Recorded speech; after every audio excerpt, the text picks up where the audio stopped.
भूतिया ऑटो वाला। रात के 10 बजे प्रगति अपने ऑफिस में होती है। आज तो बहुत लेट हो गई।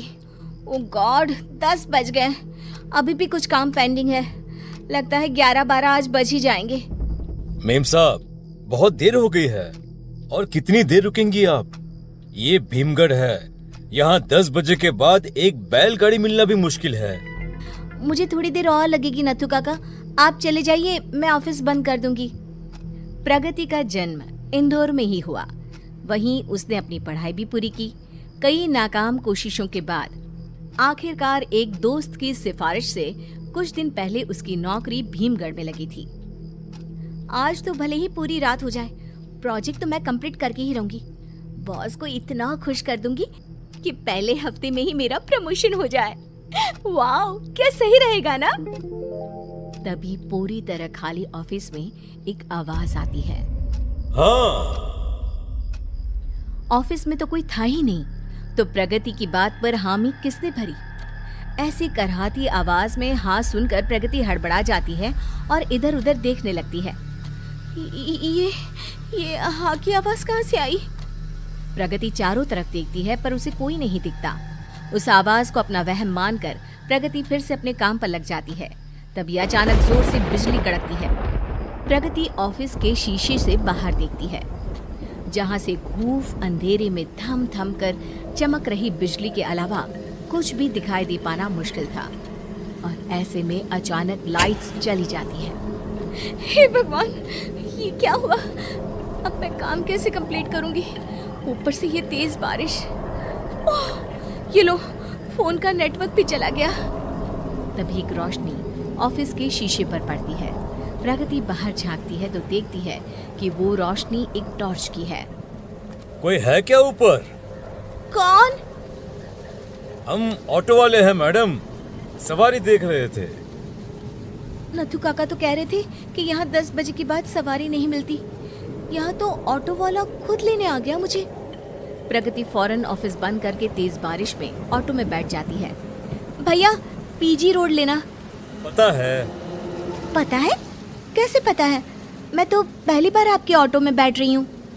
हमसे कुछ नहीं छुपा है मैडम, कुछ भी नहीं। ये कहकर राजेश ऑटो वाला अजीब तरीके से हंसने लगता है। ऑटो के अंदर की लाल बत्ती, बाहर की तेज बारिश और उस पर ऑटो वाले की बात प्रगति के मन को डराते जा रही थी। अचानक ही ऑटो लाइट्स ऑन ऑफ होने लगती है। राजेश का चेहरा बदल जाता है, उसकी आंखें लाल हो जाती है, शरीर के कपड़ों में खून के धब्बे दिखने लग जाते हैं। कौन हो तुम?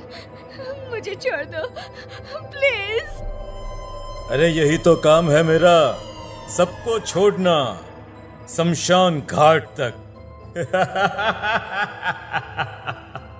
अचानक ही आगे की सीट से गायब होकर राजेश प्रगति के बगल में बैठ जाता है। ऑटो खुद ब खुद चलने लगती है। मुझे जाने दो प्लीज। मुझे अगर कुछ हो गया तो मेरा परिवार बिखर जाएगा। मेरे घर वाले मेरा इंतजार कर रहे हैं। मुझे छोड़ दो। तो मेरे साथ धोखा क्यों किया? मुझे क्यों मारा? मैंने किसी को नहीं मारा। नहीं। तुम्हारी ऑफिस मेरे परिवार की लाश पर बनी है। मैं राजेश, मेरा भी परिवार था जो पूरी तरह मुझ पर निर्भर था।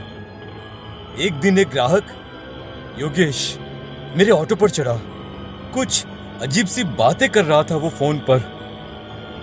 कहां ले जाए सर आपको?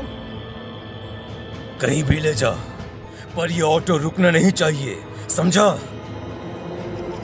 इतने पैसे की चोरी की है तूने। अरे अगर तू पकड़ा गया ना तो तू कहीं का नहीं रहेगा। रास्ता मिल गया मुझे, और वो रास्ता मैं था। योगेश ने पैसे कहीं और छुपा दिए और खाली बैग मेरे ऑटो में छोड़ गया। रात को फिर उसने एक बड़ी गाड़ी से मेरे ऑटो को टक्कर मारकर ऑटो सहित मुझे नदी में गिरा दिया। और अगले दिन खबर कुछ यूं छपी कि एक लुटेरे ऑटो ड्राइवर को मिल गई उसके पापों की सजा। मेरे बिना भूख प्यास से मेरी पत्नी और बच्चे मर गए। तब से रोज मैं सवारी ढूंढने निकलता हूँ। तो तुमने आज तक योगेश को क्यों नहीं पकड़ा? मैं 10 बजे के बाद ही सवारी लेने निकलता हूँ और ये योगेश अच्छे से जानता है। तो वो ना सही तो ऑफिस के लोग ही सही। मैं तुम्हारी मदद करना चाहती हूँ राजेश। नौकरी या जीवन से हाथ धोना ही है तो कुछ भला ही करके जाओ ना तुम्हारा। मैं योगेश का पर्दाफाश करूंगी और तुम्हें दिलवाऊंगी तुम्हारा हक। तुम्हारे नाम के आगे से चोर शब्द हटवाऊंगी। तुम बुरे नहीं, बस सताए हुए हो। अगली सुबह प्रगति ऑफिस पहुंचती है। उसे देखकर योगेश चौंक जाता है। ये जिंदा कैसे रह गई? लगता है अब राजेश की आत्मा भी करीबी से चल बसी। प्रगति योगेश के करतूतों का प्रूफ ढूंढने में लग जाती है और एक दिन उसे राजेश के घर के पेपर्स के साथ साथ चोरी किए हुए सारे पैसों का हिसाब भी मिल जाता है। मिल ही गया इस पापी की कर्मों का सबूत। प्रगति भागती हुई पुलिस स्टेशन जाती है और सारे सबूत पुलिस को दे देती है। पुलिस योगेश को गिरफ्तार कर लेते हैं और राजेश के सर लगा चोरी का इल्जाम हट जाता है। प्रगति राजेश के घर की जमीन पर स्कूल खुलवा देती है और राजेश की आत्मा को शांति